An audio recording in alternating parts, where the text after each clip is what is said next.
Saqqara es la primera manifestación de los avanzados conocimientos en todos los campos de los sacerdotes de la Escuela de Misterios de El Ojo de Horus, cuyas ruinas llegan hasta nuestro tiempo.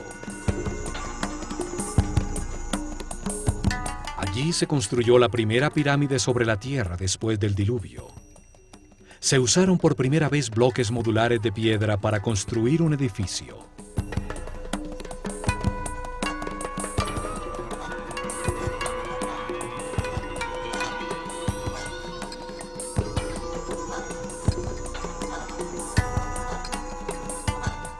Se tallaron hieroglifos en los muros con los primeros textos religiosos de la historia.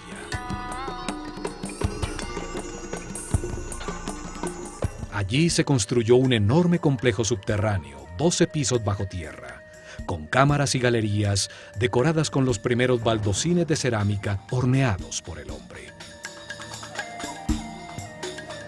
En estas cámaras, bajo tierra, se encontraron más de 40.000 urnas, cuencos y vasos de alabastro. ¿Para qué servían? ¿Qué lograrían al realizar con tanto esfuerzo túneles, cámaras y salones 30 metros bajo tierra? ¿Cómo iluminaron estos espacios para poder realizar el difícil diseño cerámico de sus muros?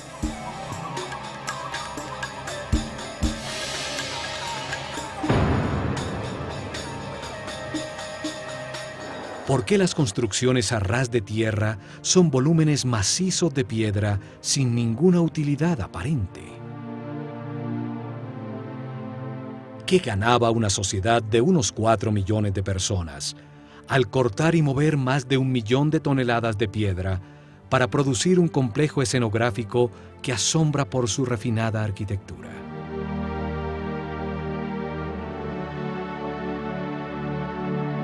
¿Para qué producir un trabajo tan elaborado de tallas en piedra, columnas, bajorrelieves y refinadísimos detalles arquitectónicos para adornar una fachada que no tiene nada en su interior?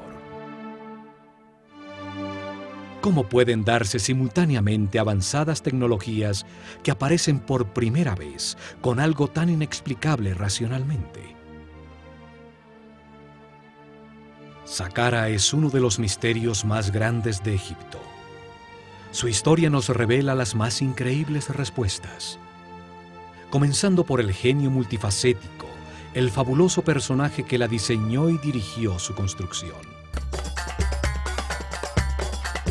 El arquitecto Imhotep, cuyo nombre significa el sabio que viene en paz. Sumo sacerdote de la Escuela de Misterios de El Ojo de Horus, tiene uno de los lugares destacados en la historia del hombre. Primer ministro, gran visir y canciller del faraón Djoser, que reina en la tercera dinastía, alrededor del año 2800 a.C.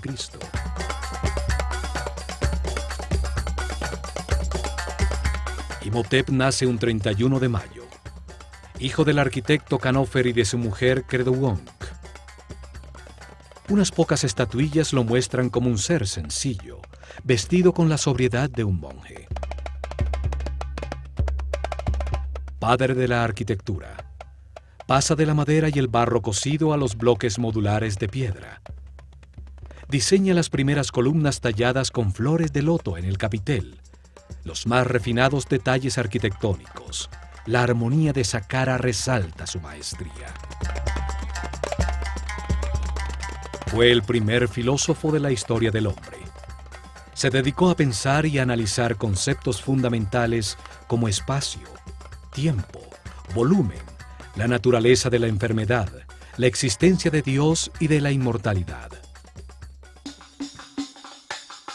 Expresa la base conceptual de la civilización egipcia, como el movimiento de la conciencia hacia Ma'at, hacia lo justo, lo recto, lo armónico y lo equilibrado.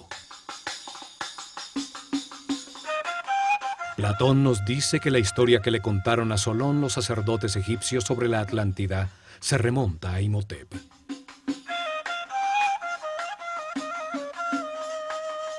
Astrólogo y astrónomo, realizó el primer registro sistemático de la bóveda celeste. Deja los primeros mapas de las constelaciones. Demuestra su conocimiento de la precesión de los equinoccios al usar los cambios de era para determinar las etapas de revelación en el desarrollo espiritual de la civilización egipcia. Pero fueron las grandes dotes de Imhotep como médico las que lo convirtieron en un semidios. Solo 50 años después de su muerte, el faraón Miquerinos le dedicó un templo que fue sitio de peregrinación y curaciones milagrosas. Los griegos que estudiaron en Egipto y que le cambiaron el nombre a todo el mundo, lo llamaron Asclepios o Esculapio, para marcar sus logros como médico. También lo llamaron Hermes Trismegistus, el 3 veces grande, por sus dotes como filósofo y físico que reveló las bases de cómo funciona el universo. Imhotep fue el primero en recopilar información sobre cómo diagnosticar y curar muchas enfermedades. El caduceo, que hoy es el símbolo de la sociedad médica, era la vara de poder de Imhotep. Con ella medía la cantidad de energía vital que un ser humano ha aprendido a procesar en su interior.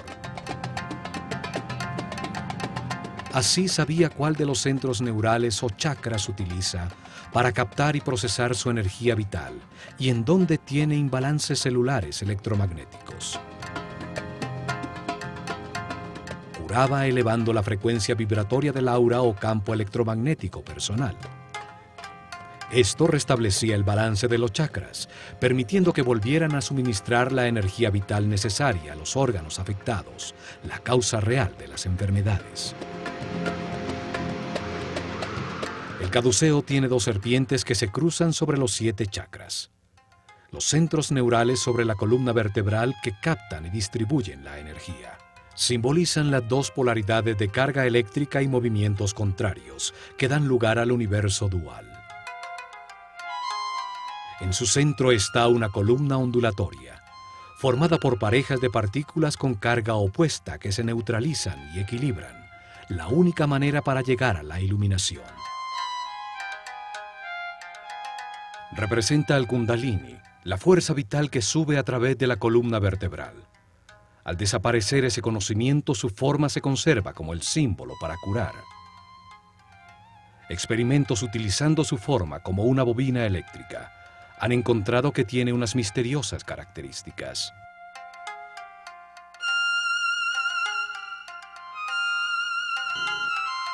Al aplicarle corriente no se detecta ningún campo de fuerza, a pesar de comprobarse sus efectos, pues resuena en todas las frecuencias y longitudes de onda. Se pudo utilizar como emisor y receptor de señales radioeléctricas al alinear sus ejes de hierro, como si emitiera señales de láser. El papiro médico Ebers muestra la manera como Imhotep mezclaba la magia con la medicina. Sus fórmulas y remedios para sanar están llenos de rezos y encantamientos, pues consideraba que la medicina no curaría si no se le había dado poder con la energía de la palabra. Sus escritos y enseñanzas pasaron secretamente de generación en generación durante milenios. Son la base de los conocimientos gnósticos, templarios, illuminatis, rosacruces y masones. Los griegos los llamaron los principios herméticos. Imhotep los dejó para la posteridad en varios papiros y tabletas.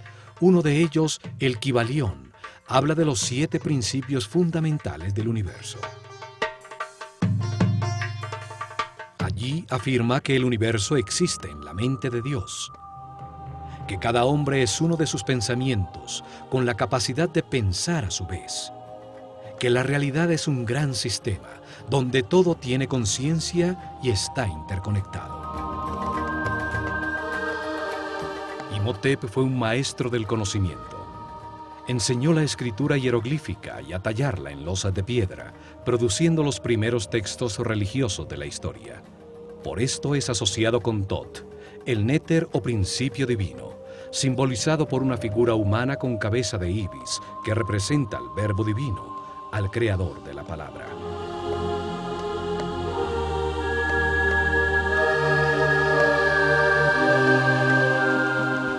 duda que Imhotep fue un espíritu muy especial. El paso del tiempo lo convierte en un mito, asociado a la divinidad con distintos nombres. Tot, Mercurio, Quetzalcoatl, Esculapio, Hermes Trismegistus, el 3 veces grande. El término hermético se convierte en sinónimo de sabiduría secreta, la que una vez estuvo en las mentes de los sacerdotes del Ojo de Horus, uno de cuyos primeros sumos sacerdotes fue Imhotep, el sabio que viene en paz.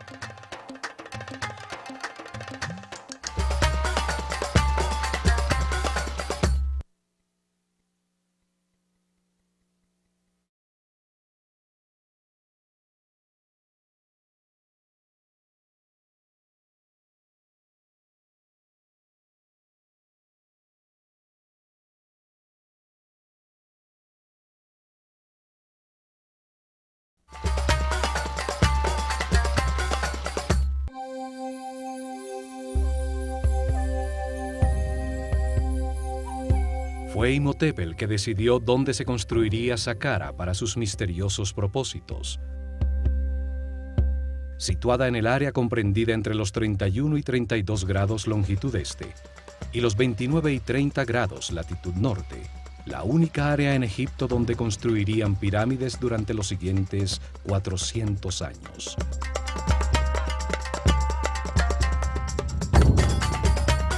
En una zona desértica a 14 kilómetros al sur del Cairo, al lado de Memphis, la desaparecida capital de Egipto. En Meidum, Awara y el Laún están las más al sur, y en Abu Rawash la pirámide más al norte. Sobre una plataforma de piedra que va hasta Giza, 50 metros por encima del nivel del río, hecho que garantizaba que el nivel freático de la zona no inundaría los trabajos subterráneos que tenía planeados. En una zona donde existen otras 8 pirámides menores, construidas en las dinastías 4, 5 y 6. Exactamente sobre uno de los nodos principales de la malla electromagnética del planeta, donde mejor se puede utilizar la fuerza de su energía telúrica para hacer vibrar una gran masa de piedra. En esta área ocurren los efectos electromagnéticos naturales más poderosos del planeta. Allí está localizado uno de sus chakras. Por allí pasa la corriente telúrica, la carga tierra negativa que lleva su energía vital. Un sitio mayor de confluencia de las llamadas Lee Lines, perfecto para que un gran volumen de piedra, con alto contenido de cristales de cuarzo, al vibrar produzca energía estática negativa por la fricción de sus moléculas. La atmósfera en este sector está cargada con 500 voltios por metro cuadrado de corriente positiva, 5 veces lo normal. Es un punto de poder en el planeta que aumenta los efectos energéticos de la pirámide que Imhotep construyó. Esta ubicación de Saqqara era fundamental para poder utilizar la pirámide como un condensador eléctrico que captaba como una antena la energía positiva de la atmósfera en los cristales de cuarzo de las losas de granito que una vez forraron la superficie de sus caras.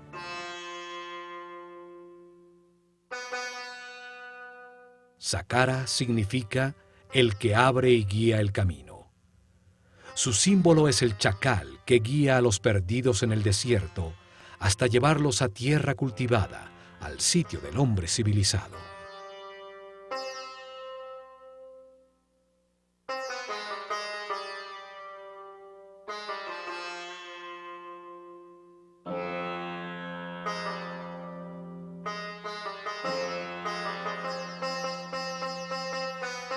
A lo lejos, lo primero que debía verse era la blanca pirámide, recortada sobre el larguísimo muro, el primero realizado por el hombre en bloques de granito cortado con sofisticados bajorrelieves y dinteles.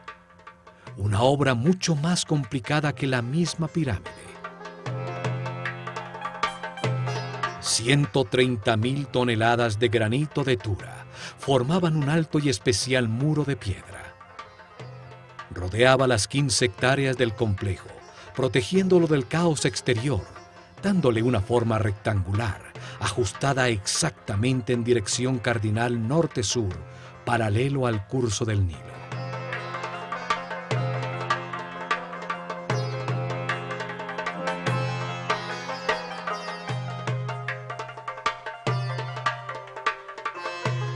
El muro tenía 10 metros de alto, aproximadamente 4 pisos de un edificio actual.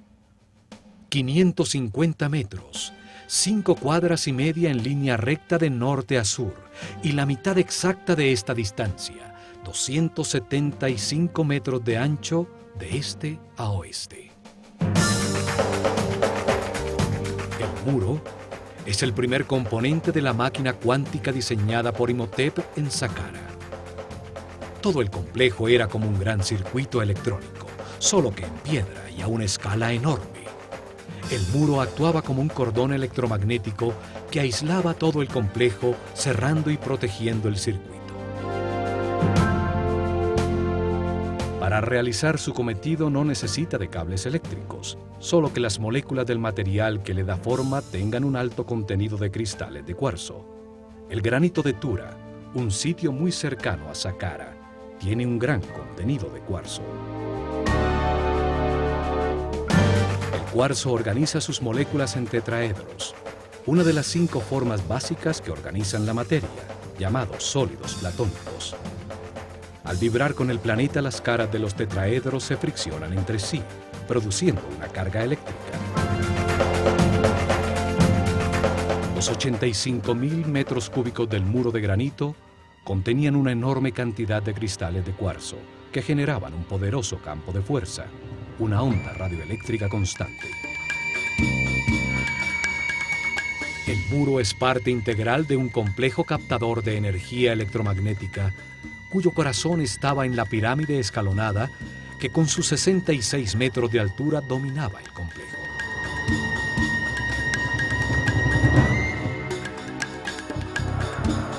La forma del muro es sorprendente.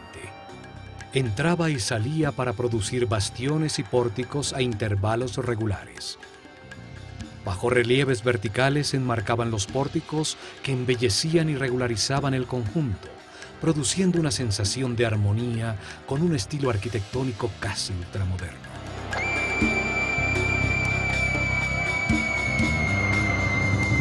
Desde las almenas de su parte superior, a las que se accedía a través de escaleras colocadas a intervalos regulares, se divisaba el paisaje de kilómetros a la redonda y la imponencia de la pirámide escalonada.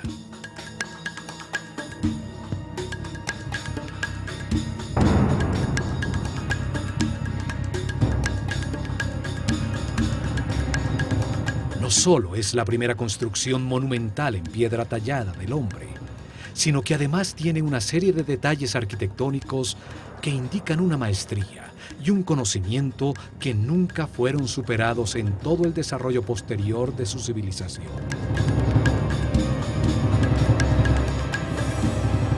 Quince pórticos iguales mimetizaban el único con una puerta verdadera, ubicado en la esquina sureste del enorme rectángulo.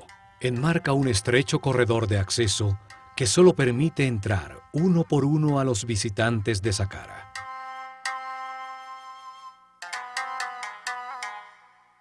El camino de perfeccionamiento espiritual es individual e intransferible. Nadie puede evolucionar por otro. Por esto, a Saqqara se entraba de uno en uno.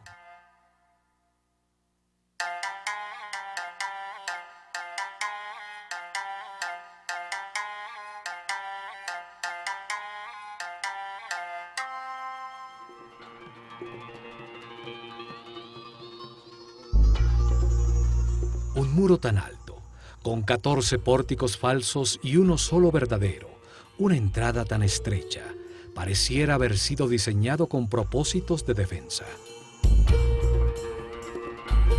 Sin embargo, Saqqara nunca tuvo una puerta en su única entrada. La tecnología aplicada restringía el acceso a los seres con mentes primarias, con un aura o campo eléctrico personal cargado negativamente. Desde el largo corredor bajo el muro y a lo largo de toda la galería de las 48 columnas, existía un poderoso campo de fuerza que amplificaba los sentimientos del visitante. Si había odio, miedo o inseguridad en sus corazones, su propia angustia amplificada les impedía el acceso.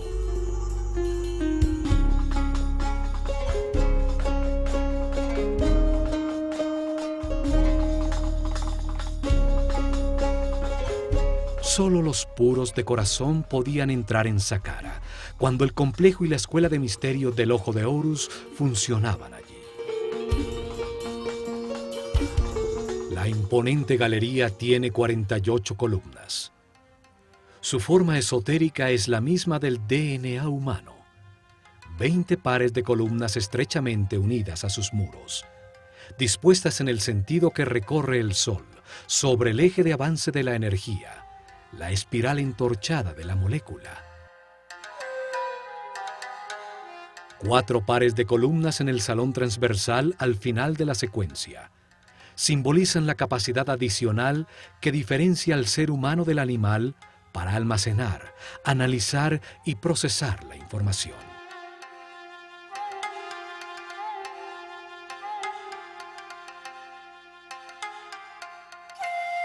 Las columnas totalmente moduladas y con 7 metros de altura estaban dispuestas con una serie de principios arquitectónicos que se repitieron miles de años después en Grecia, en el Partenón. Cada columna tenía la forma de un haz de papiros. El cilindro tenía una ligera convexidad y se estrechaba en su parte superior, acentuando su verticalidad para engañar la vista, que sin este truco las vería curvas desde lejos. El restaurador de Saqqara, Jean-Philippe Loé, también encontró que en la profundidad de la galería, las columnas más lejanas estaban ligeramente más distanciadas entre sí, aumentando la perspectiva y produciendo la sensación que la galería era más grande.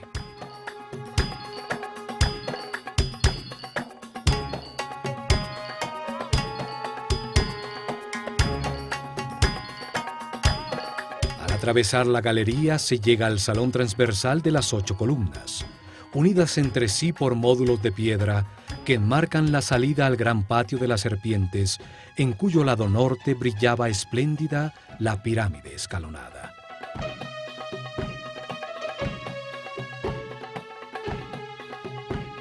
El patio estaba originalmente delimitado por altos muros, con intrincados bajorrelieves. Formaban nichos con la forma que simboliza a una puerta y que posteriormente aparecería en uno de los muros de todas las tumbas egipcias.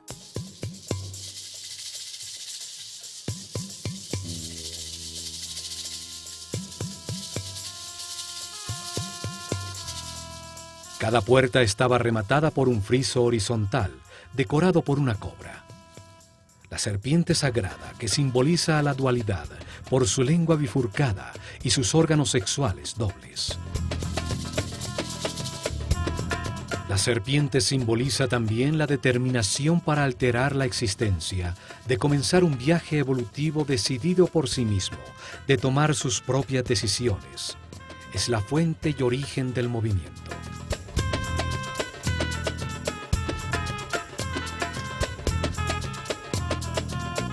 En este patio se realizaron muchas ceremonias, la mayoría con discípulos de la escuela. Pero una vez al año, el faraón llegaba a este escenario para ser coronado nuevamente por el sumo sacerdote del Ojo de Horus, con la corona blanca y roja que simbolizaba su poder sobre todo Egipto. También al cumplir 30 años de su reinado, se realizaba una ceremonia de renovación llamada el Heb-Sed. En ella, el faraón corría ataviado solamente con las insignias de su poder alrededor del patio de las serpientes para rejuvenecerse conceptualmente y demostrar su fortaleza para gobernar el plano físico. El muro sur del patio formaba la fachada de la llamada tumba sur, una capilla falsa, hecha de piedra maciza con techo abovedado, cuya verdadera función era disimular uno de los dos accesos al complejo subterráneo. La capilla tiene un pequeño espacio en su interior, a donde llegaba un pozo vertical que permitía acceder al sistema subterráneo, lejos del acceso que llega a la pirámide. Esta profunda excavación descubre la escalera original de acceso al complejo subterráneo. Los dos pozos verticales de acceso, el de la pirámide y el de la capilla sur, fueron encontrados sellados con tapones circulares de granito que pesaban más de 10 toneladas. La capilla en la superficie era solo una fachada falsa para este acceso. La verdadera vida de Saqqara estaba bajo tierra. Desde este acceso en la tumba sur, se llega a cámaras y galerías subterráneas, y sale un túnel que termina exactamente bajo la galería y póstile de acceso.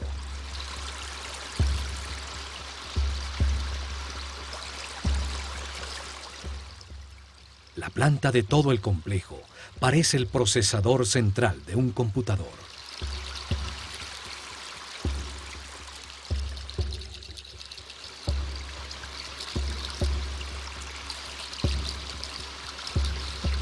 Saqqara fue el primer experimento con la forma piramidal para aplicar y perfeccionar una tecnología cuántica, cuyo objetivo era acelerar el perfeccionamiento espiritual de los discípulos de la Escuela de Misterios del Ojo de Horus.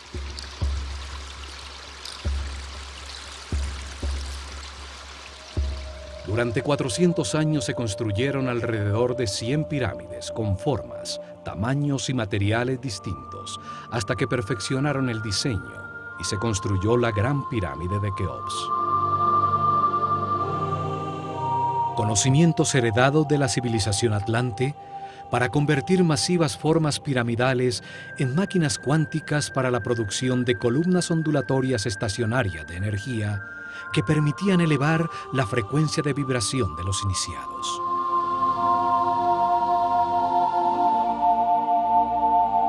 Esto aumentaba la energía vital, amplificaba el poder mental y despertaba nuevos sentidos como la telepatía y la sensibilidad para percibir el aura de las otras personas. Permitía a la conciencia situarse sobre el tiempo y ver la cadena de reencarnaciones vividas.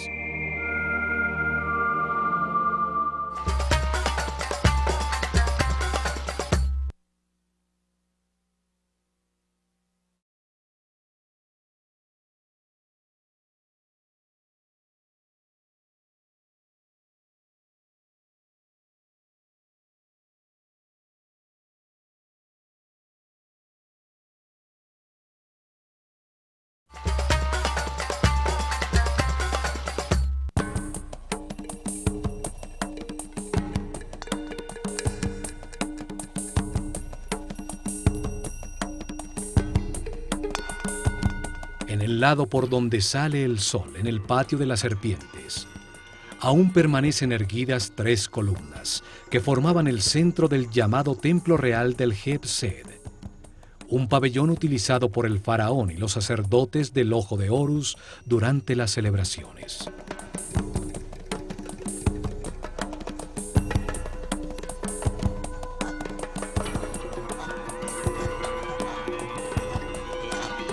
Desde este pabellón, siguiendo un muro curvo, se llega al patio rectangular del Heb-Sed, paralelo al patio central del complejo. Sus lados estaban delimitados por 2 series paralelas de capillas falsas. Son realmente una fachada elaborada sobre un bloque de piedra maciza. Cada serie tenía 13 extrañas y misteriosas capillas de piedra maciza. Sus muros no producen ningún espacio útil en su interior. Son solo una fachada escenográfica, elaboradísima, con refinados detalles arquitectónicos. Su forma disfrazaba el verdadero propósito de todo el complejo y el intrincado diseño de cámaras, túneles y galerías subterráneas diseñadas como un enorme circuito electrónico para producir un vórtice electromagnético. Frente a cada capilla falsa, a través de un estrecho y tortuoso pasaje, se llegaba a un pequeño santuario exterior, donde estarían las representaciones simbólicas de las fuerzas tutelares de Egipto, la Eneada divina.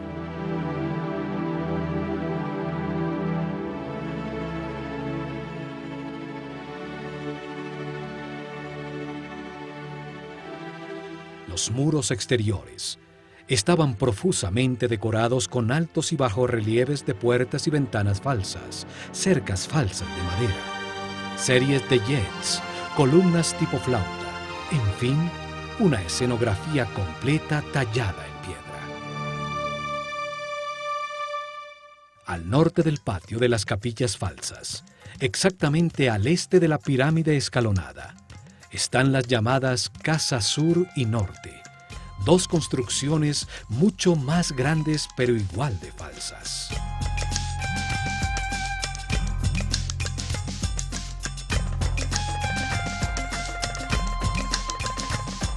La fachada de la Casa Sur tiene columnas cilíndricas con capiteles con forma de flor de loto, símbolo del Alto Egipto.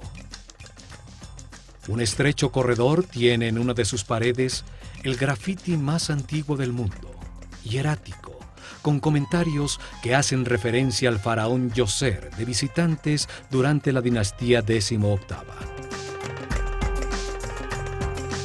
La fachada de la Casa Norte tiene columnas con papiros, el símbolo del Bajo Egipto, el delta al norte del país.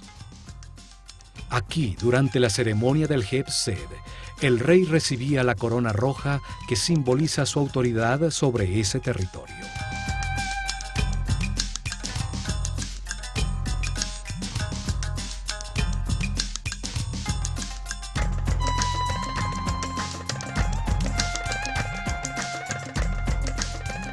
Entre la Casa Norte y el llamado templo funerario de Djoser se encontró el llamado Serdab, una pequeña capilla con dos orificios en uno de sus muros.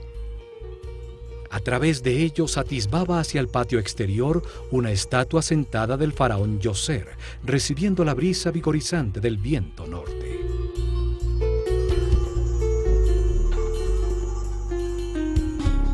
La figura con el imponente Nemes en la cabeza, cuyos ojos incrustados de cristal se perdieron, es la primera imagen tridimensional de tamaño natural de un monarca egipcio que ha llegado hasta nuestros días.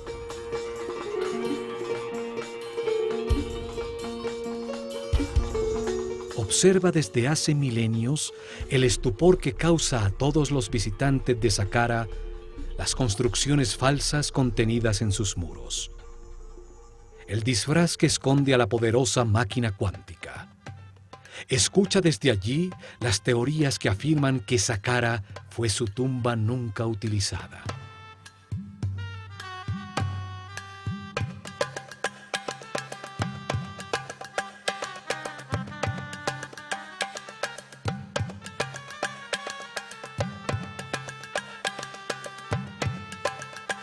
A su lado se encuentran las ruinas del templo adosado a la pirámide, con su único acceso hacia el este, que a través de intrincados laberintos de estrechísimos corredores conducía a dos patios abiertos, uno de los cuales escondía la puerta a la verdadera Saqqara en las profundidades de la tierra.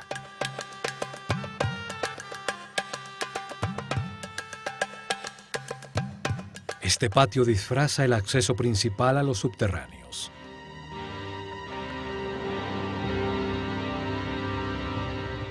Este esquema de un templo adosado se repite en las pirámides que se construyeron en los siguientes años.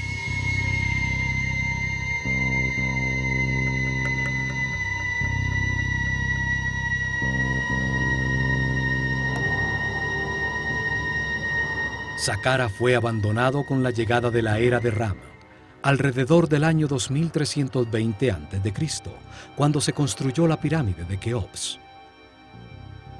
El conocimiento sobre los accesos a las cámaras y galerías subterráneas se perdió en el tiempo. La piedra de sus muros fue utilizada como material de construcción.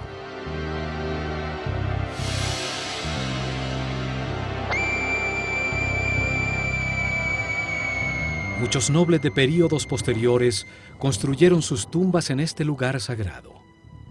Hoy se cree que fue un cementerio y que el complejo original es la tumba del faraón Djoser.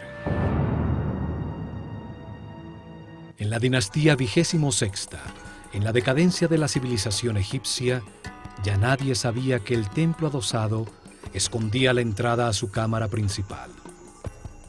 Por orden del faraón cavaron un largo túnel desde la cara sur bajo la pirámide, creyendo que allí estaba la entrada.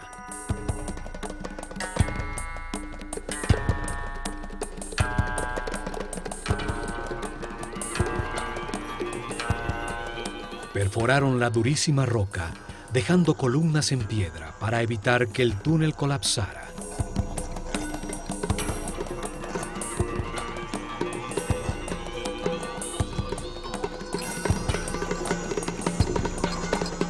Hasta que llegaron a la cámara central, un espacio vacío de 12 pisos de profundidad. Un pozo vertical con la forma de un obelisco virtual en el corazón de la pirámide.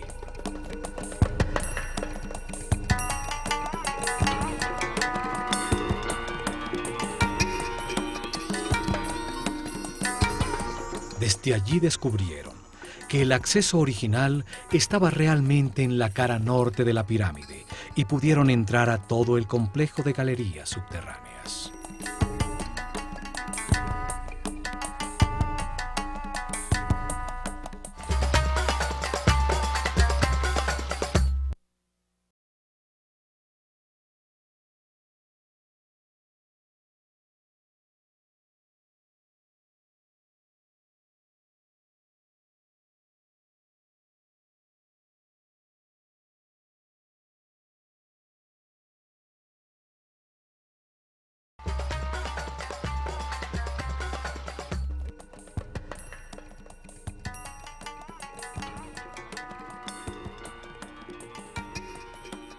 La construcción de Saqqara se realizó en 3 etapas, planeadas desde el comienzo por Imhotep.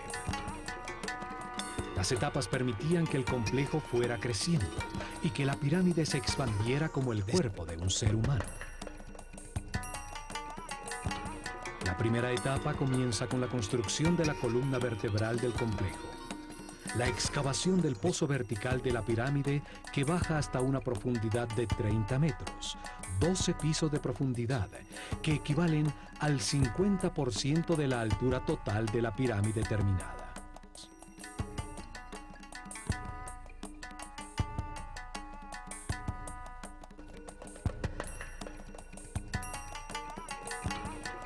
A esa profundidad cavan cientos de metros de túneles y una serie de cámaras y galerías que son parte fundamental del sistema.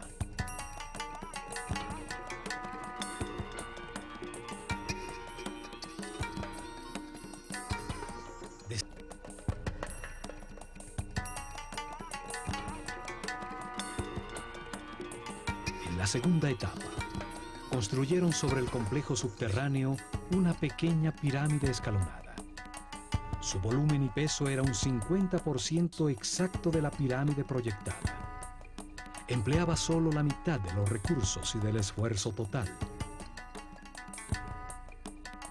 Además, se lograba utilizar temporalmente la instalación en su propia construcción. La carga eléctrica generada por la pirámide pequeña era utilizada para producir avenidas electromagnéticas que facilitaban el desplazamiento de todo el material necesario para construir totalmente el complejo.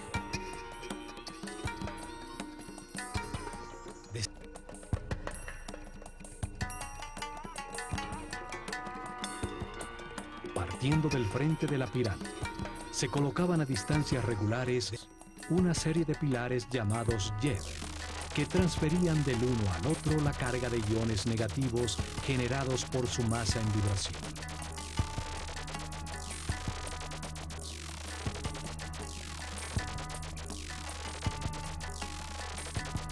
Cada pilar tenía 2 bobinas verticalmente dispuestas de alambre de oro enrollado sobre madera. la primaria en la parte inferior, la secundaria en la parte superior. El pilar era colocado sobre una cavidad llena de fibra mojada en agua salada, que producía un excelente contacto tierra. Se requería que un sacerdote de alto nivel de conciencia y vibración controlara con la energía taquiónica de su mente la transferencia del flujo de iones al primer pilar frente a la pirámide. Desde allí la carga eléctrica fluía de manera regular de pilar en pilar, generando una avenida electromagnética, hasta llegar a Tura, a corta distancia de Saqqara, frente al Nilo, en el rango de poder de la pequeña pirámide, donde se encontraban las canteras de granito de cuarzo. Las losas cortadas de granito eran colocadas frente al último hielo, donde eran golpeadas por la vara del sacerdote, induciéndoles a sus moléculas de cuarzo la misma carga negativa de la avenida. Las dos cargas iguales se repelen y el bloque levitaba. Es el mismo principio utilizado hoy por el tren bala en Japón, que flota sobre un poderoso campo electromagnético en los rieles, de igual polaridad a la del tren.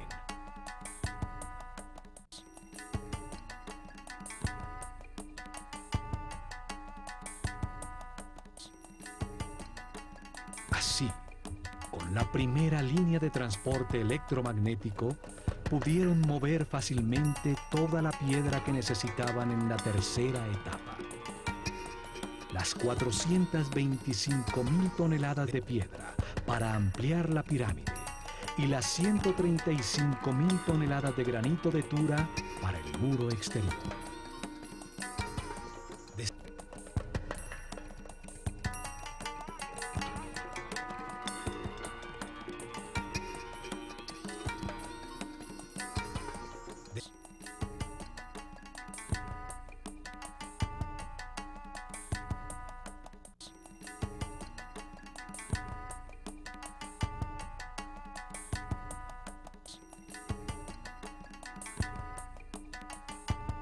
Las etapas permitían utilizar parcialmente la potencia generada y aumentarla en un 50% cuando la pirámide grande estuviera construida.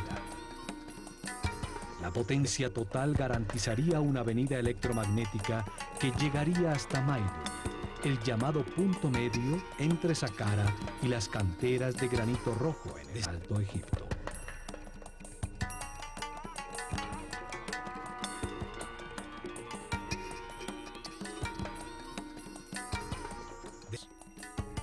Tecnología y conocimientos heredados de los atlantes, basados en principios de mecánica cuántica que nuestros científicos apenas comienzan a entender. En el próximo programa, continuaremos analizando a Saqqara. Veremos la disposición y sentido de todo el complejo subterráneo, construido para dar forma a una poderosa máquina cuántica que aceleró la evolución de los iniciados. Al examinar este camino, que llamaremos el camino cuántico hacia la luz de la conciencia, veremos que este proceso evolutivo ha sido enseñado por distintos maestros superiores. Uno de ellos fue el Maestro Jesús.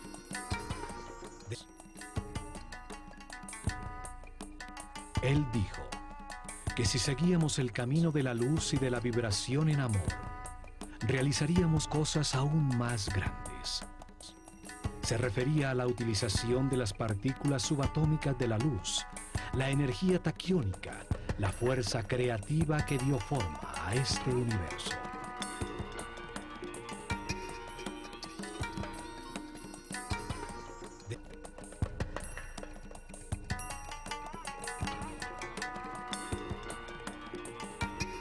Miles de años antes de la llegada de Jesús, los sabios sacerdotes del Ojo de Horus utilizaron este mismo tipo de conocimientos para acelerar la evolución de sus discípulos en Saqqara.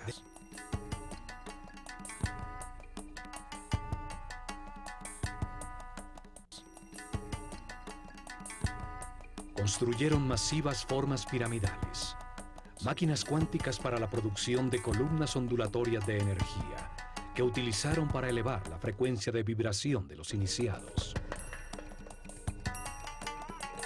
Dieron forma a un centro de comunicación con las dimensiones superiores que permitió a los discípulos más avanzados verificar el camino de la luz, recibir información de seres más evolucionados, de maestros superiores.